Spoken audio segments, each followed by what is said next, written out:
everybody. Welcome back to the channel. I'm the BMD, and we're doing a new show on the Rogers Cable Network entitled Meet the Band and Catch a Break with me, the BMD, your host. And our first guest kicking off our first episode, right on to my left this side, is a gentleman by the name of Poetics. And we're going to figure out, we're going to ask him about his life. What does he say? What does he know? What's he doing in the industry? And let's kick it off. Where did the name Poetics come from? Good afternoon, good evening, good morning, sir. Somewhere in the world, tell us who you are. Hello from wherever you are. My name is Poetics the Poet. It's a little redundant, but that's how good I am. I had to give myself the name twice. First of all, let me just say thank you. Thank you for considering me, having you part of the show. We've had a great rapport in the past, so I look forward to everything we're about to do here. I'm excited to be here, so thanks again. Where did I get the name Poetics? I got this in high school. I was that kid that did the spoken word poetry, had the witty words and the witty slang and knew how to put it all together to make it sound good. I did a couple of stage shows where I did some spoken word in high school and got a lot of girls that way, so it helped out in high school. But that's basically where they donned me Poetics. As soon as they heard that I love poetry and I can rap, that's pretty much where it stopped. So listen, reading your bio, noticed that it was articled that you've got some strong Caribbean roots. Tell us, before you tell us, does that relate to the music? Talk to us about your family and your roots and how how it brought you here to Canada and Toronto initially, the GTA. How did you get here? Have you always been here, born here, or tell us about the family? Born and raised from Toronto, right in the heart of the city. I couldn't do a TV interview without saying hi to my mom.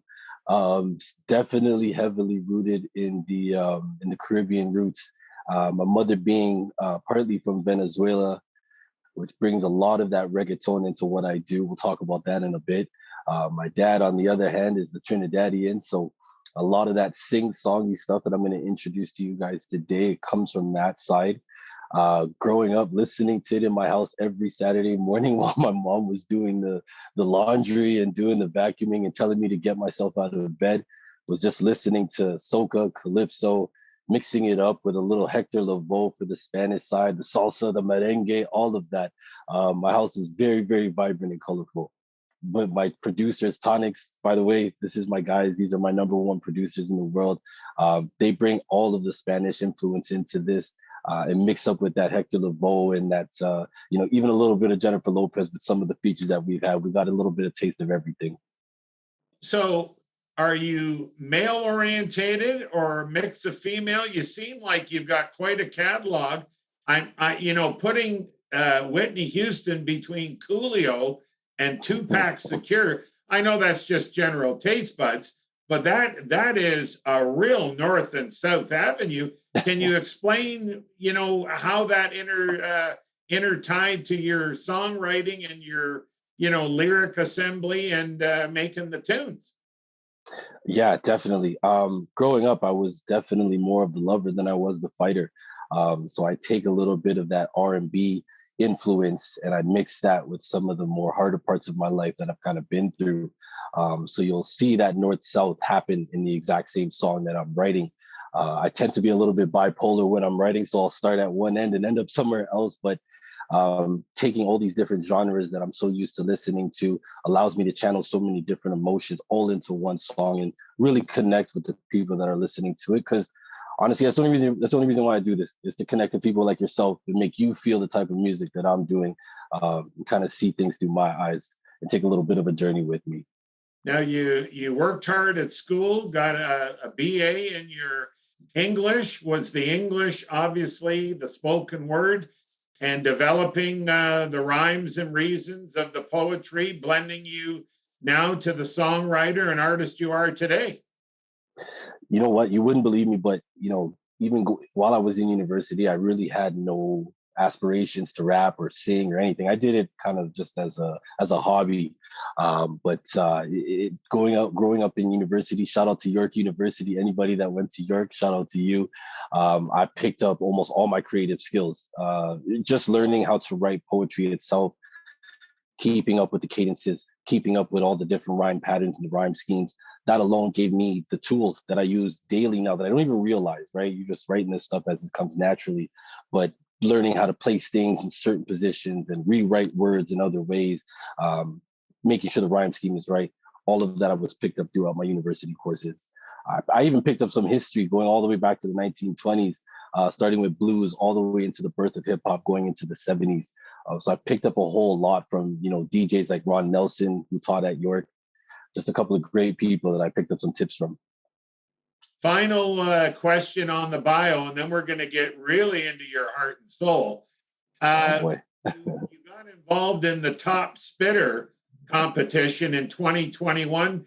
Can you share the viewers and listeners how you got there? What was that all about, and what happened? How did you do? I almost lit up when you brought that up. I kind of forgot about the Top Spitter competition. I've been a huge fan of, like I said, the UK drill, the UK scene. So I was following a competition that they have out there, which is basically a head-to-head competition. They'll pool together a bunch of artists, whoever wants to sign up, and they'll match everybody up, and each person will just go back and forth. Different beat every time, different concept every time. The theme changes every single week. So it was a revolving door of skill. And you really had to bring your A game because you're in there every week with a different opponent. I made it to the semifinals, which, to be fair with you, as a Canadian, I had no hopes of doing, but made it really far and was sadly beaten out by some of the probably the best talent that's in that competition right now. So I'm not too mad. But it also opened the door to some networking opportunities. I was able to snag some of these artists on a single that I got coming out next month.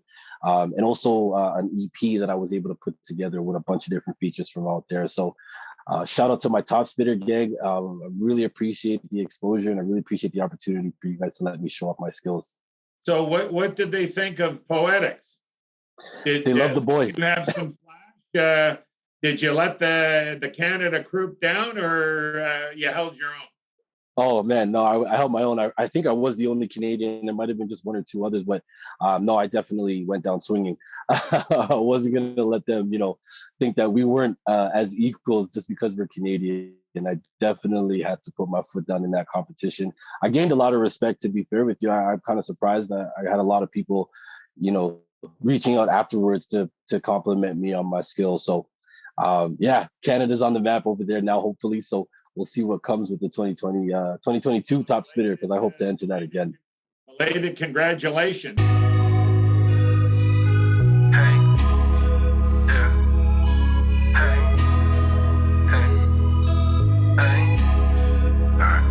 I was sitting in the rain when I got the message. You was laying in the lane while I was getting lifted.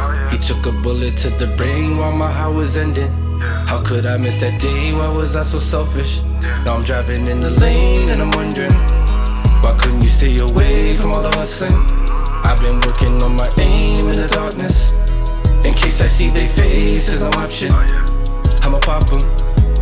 All of my niggas was on the go. I was on the road, chasing the 90 with all my folks. I don't even know where I was at when they let you go. Felt it in my soul, moment you left I was getting home.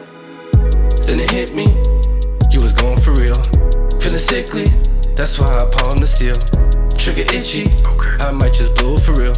But if you with me, we might just roll for real. Gas on empty, still gon' make the wheels spin. And it's gon' get me, the wrong I've done to all of them. On these picnics, I swear that I'm gon' die for them. And they gon' miss me, I do this shit for all of them. So this pain is real, I need cleansing, Put my pain in the melody, feel my pain in this melody. All this is my remedy, I can see it without my remedy. I was sitting in the rain when I got the message. You was laying in the lane while I was getting lifted. He took a bullet to the brain while my heart was ending. How could I miss that day? Why was I so selfish? Now I'm driving in the lane and I'm wondering, why couldn't you stay away from all the hustling? I've been working on my aim in the darkness. In case I see they face, there's no option. I'ma pop 'em. Then it hit me, you was going for real. Feeling sickly, that's why I palm the steel. Trigger itchy, I might just blow for real. But if you with me, we might just roll for real. Gas on empty, still gon' make the wheel spin. And it's gon' get me, the wrong I've done to all of them. On these picnics, I swear I'm gon' die for them. And they gon' miss me, I do this shit for all of them.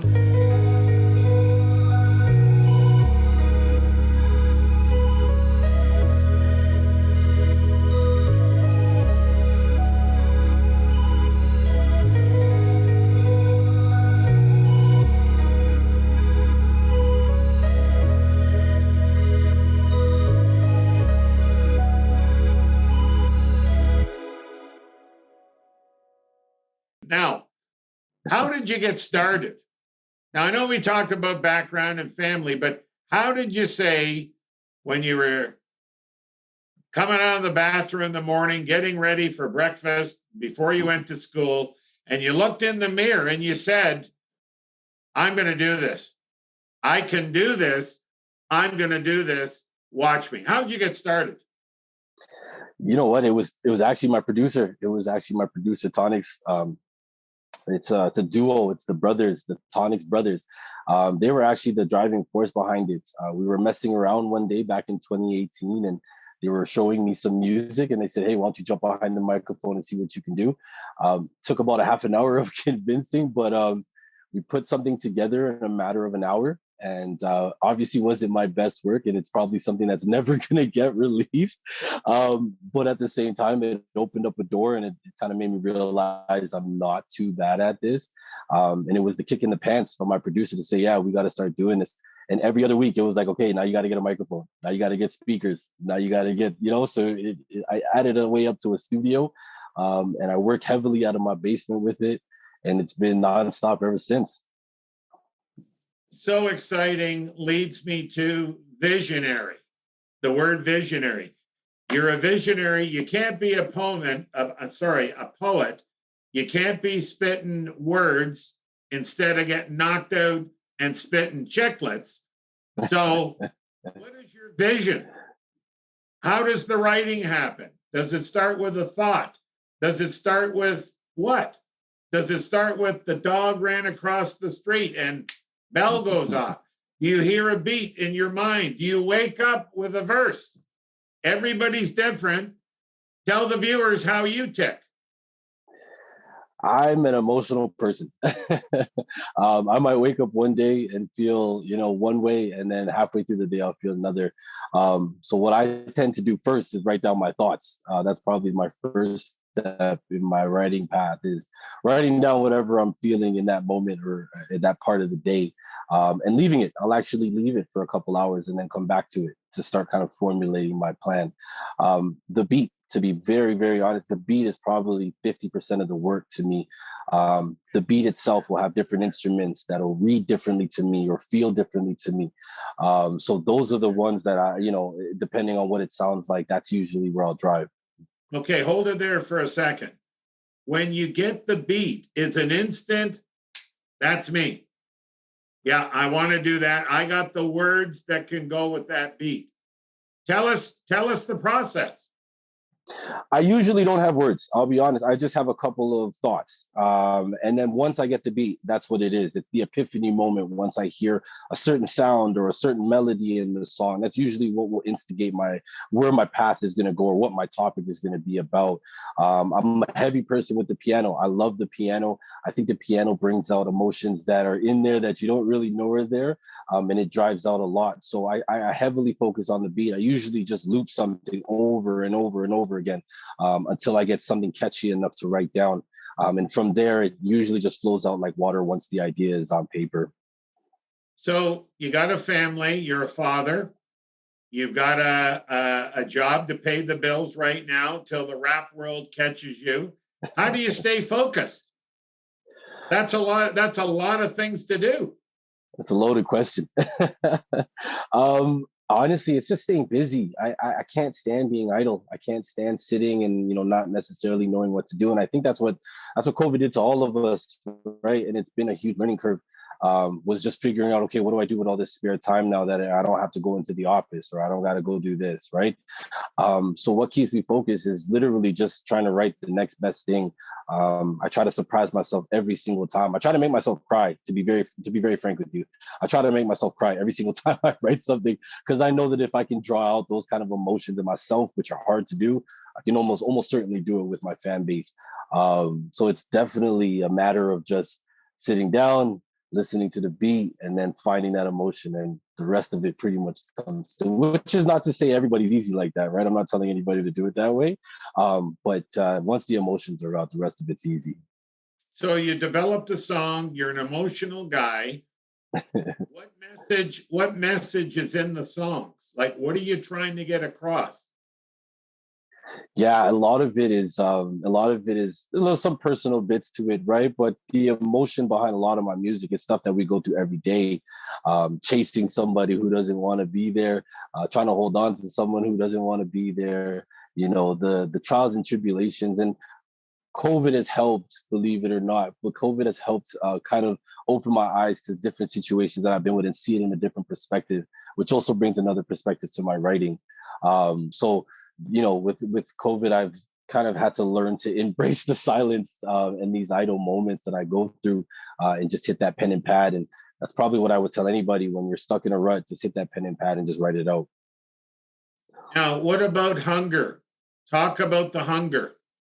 How hungry are you to be the next the next factor? How hard are you working? Where's your edge come from? You talked about focus, you talked about style, but what about the edge? Who's got the edge? Who's driving you to keep the edge up? It's the young generation, to be honest with you. It's the young generation. It's trying to keep up with somebody who's a producer, who's an engineer, who's a lyricist. There's cats out there that are doing 4 jobs in one, and I'm just sitting here trying to piece together some words for everybody. So it's keeping up with the younger generation. As you mentioned, I'm a dad, so I just don't want my kids to think that I stink, right? So the driving force behind a lot of my lyrics is getting them to like it first, because if I can get the young ears to like it, I think I'm doing okay. But the driving force behind a lot of it too is honestly just to get my message out, just to have people hear me, just to have people hear some of my stories. I'm an old soul in a lot of ways, and I love to storytell. So a lot of my lyrics go down that path. So that's a big driving force behind everything that I do, is just getting my message and my story out there.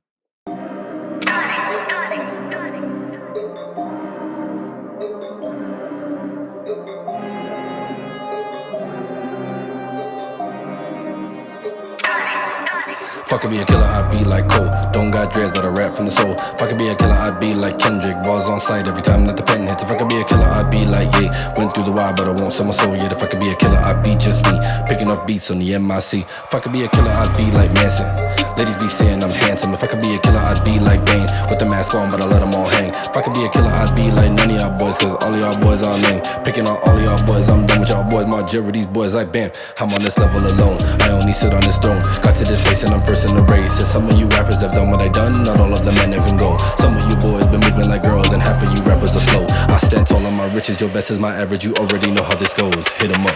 I'm gonna say this one time: eat your food like lunchtime. Take away your leverage, just one line. Hit my shot, won't miss, call me crunch time. I just really want what's on mine. Climb to the top, my zip line. Move too fast, my flatline. I already know what I did in my past. Took souls in my fight. If I could be a killer, I'd be like Cole. Don't got dreads, but I rap from the soul. If I could be a killer, I'd be like Kendrick. Balls on sight every time that the pen hits. If I could be a killer, I'd be like Ye. Went through the wild, but I won't sell my soul yet. If I could be a killer, I'd be just me, picking up beats on the MIC. If I could be a player, I'd be like MJ. Got a couple blocks to Kembe. Dunk on these rappers like 2K. Run down the lane and win like East Bay. I could really tell you, say man so soft like Bombay, man so flame, they pop like Pompey. Talk about the heat, my killer got the Bombay. I don't really gel with these guys. Some of my haters got felony thoughts. Taking 2 steps, I'm ahead of these guys. Looking back, I'm like, where are these guys? Apparently, I am the only one working. Men's be jerking. Wait for the day that they come lurking. I'm in the cut all day straight working. Stops to in my league, I'm certain. I've been on my grind from time, I swear I know I'm next in line. Got this brown up in my cup, but I got green all in my eyes. This is Sparta kicking men's them all the way to their demise. Sending shots to anyone who wants to come and cross the line. I'd be like Cole, don't got dreads, but I rap from the soul. If I could be a killer, I'd be like Kendrick. Bars on side every time, not dependent. If I could be a killer, I'd be like, yeah. Went through the wild, but I won't sell my soul yet. If I could be a killer, I'd be just me. Picking up beats on the MIC. Wait. If I could be a killer, I'd be like Cole. If I could be a killer, I'd be like Kendrick. If I could be a killer, I'd be like yeah. If I could be a killer, I'd be just me. Picking up beats on the MIC.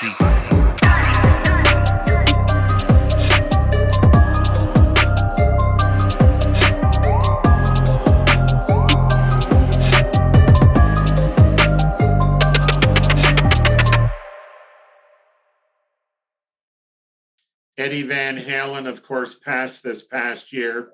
And in the vault, there was over 500 songs. Wow. And Prince, when they opened the vault, there was over 3,000. Yeah. And you said something magical here tonight, tomorrow morning, whenever. You never know what's going to catch. And something that might be 5 years old sitting in the vault may work right now. And that's the beauty of the art. You never know. You never know. Right. So tell us, the question I'm leading in is, tell us what stays in the vault and what comes out of the vault to play. The ones that stay in the vault are probably the ones that I recorded by myself. And probably because usually when we record, it's in a group setting. But there's a lot of nights when, I'll go off on a tangent and just write something on my own. So there's a lot of experimental stuff that I probably keep to myself, a lot more personally based, really intimate, details about things that I've seen. Those are probably the ones. And hopefully if the vault ever gets open, it'll something that people can, relate to and love too. But the ones that do get released, they go through a very stringent, requirements and a checklist just to make sure that it's ready for radio. But what we've been doing is every Friday we've been picking a different genre, whether it be reggaeton, whether it be ch.10, whether it's trap, hip hop. We just pick a different one every single Friday, and we do a live stream where my producers will make the beat, I'll make the lyrics, we'll blend it all together and basically engineer everything right there online for people to watch while we're doing it. So that's why I like that you talked about Prince and the 3,000 songs. That's basically what I'm trying to do. I'm trying to build a catalog of just so many different genres, sounds, experimental stuff that when it's time and the right song comes up, I have something to pull out of the bag to be like, hey, guess what? I can do this too. That's what I've been really trying to work on, is being a little bit of everything, a jack of all trades, right? I want to ask you, the music industry is very tough. And I want you to tell me, the listeners and the viewers, how tough the music industry is. Knocking on the door, slammed in your face, rejection, phone hang up, not interested, get lost, don't bug me. I want your view on the standard line. How tough is the music industry? The standard line for the music industry is silence, to be frank with you. I just learned about networking on a much higher level, and we're talking about spamming, my songs, my music by email, just researching and looking for music influencers to email my stuff to. And yeah, it's a lot of no responses, a lot of quiets, a lot of left on red. For my younger generation, I've been left on red quite a few times. But it's hustle. That's one thing I've had to learn, is every no, just opens up another door for somebody else to say yes. So I've been DMing, left, right, and center, sending out my stuff wherever I can, email, Instagram. I'm putting my name out there so people can at least see it. And it only really takes one yes. If I had a message for anybody, it only really takes the right person to say yes. So just keep pushing it until you do, because that's all I've been doing for the last couple of years. And it's been fun because obviously I'm sitting here talking to you. So I'm getting some responses and some yeses as opposed to all the no's. That's wonderful. We're running out of time, but I've got a couple of more questions. But for all the young bloods out there, amateurs that haven't turned professional yet, that are considering the music industry a career, what would your tip of the day be? Write as much as you possibly can. Don't even focus on recording. Recording is the last step to a lot of the things that I do. Just having the content is probably 60 to 70% of the work. Is just having the content. My second, which is probably the hardest one that I've had to learn to do, is you have to learn to network. You have to learn to put yourself out there. You have to learn to reach your hand out. And just start talking to people, just saying hi, just complete strangers, which is a little bit of a curve for everybody now that we're all locked down and kind of isolated. But putting yourself out there is the only way to get an opportunity. So write as much as you can, network as much as you can, and plug yourself wherever you can. No shame in plugging yourself. I go by Poetics the Poet. My Instagram is Poetics the Poet. My Twitter is Poetics88. You got to plug yourself wherever you can, right? And everywhere that people look, try to keep it consistent. So when they look for your name, it's the same name no matter where they look for it. So if anybody wants to find me, YouTube, Facebook, everywhere, I'm Poetics the Poet. So go find me so we can network and get the ball rolling. I love doing these kind of things, man. So at the end of our interview, we've come up with a scenario we're calling the 5-question blitz. So you tell me when you're ready. All right, let me shake off the sweat. All right, I'm ready when you're ready. Let's go. Okay, your favorite food? Spaghetti and meatballs. Spaghetti and meatballs. Okay. Your favorite sports team? Toronto Raptors. Let's go, baby. Toronto Raptors? Toronto Raptors all the way. Since 94, man, I've been a fan. Your favorite car? Maserati. Maserati. Okay, that was 3 questions. Your favorite area to live in the GTA? Ooh, Toronto.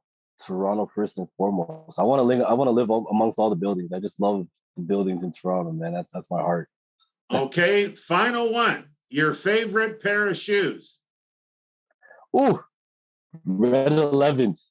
Jordan Red 11s. Actually, once you guys get to hear it, I got a song named Red 11s, and that's not a shameless plug. That's really my favorite shoe, but I named the song after it, so definitely the Jordan Red 11s.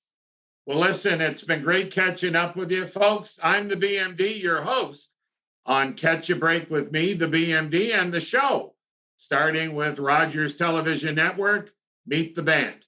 And our first guest, first episode, so happy to have my friend Poetics. Thank you for coming on.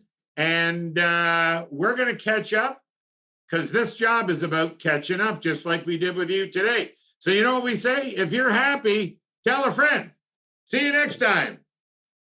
Have a great one. Thank you so much.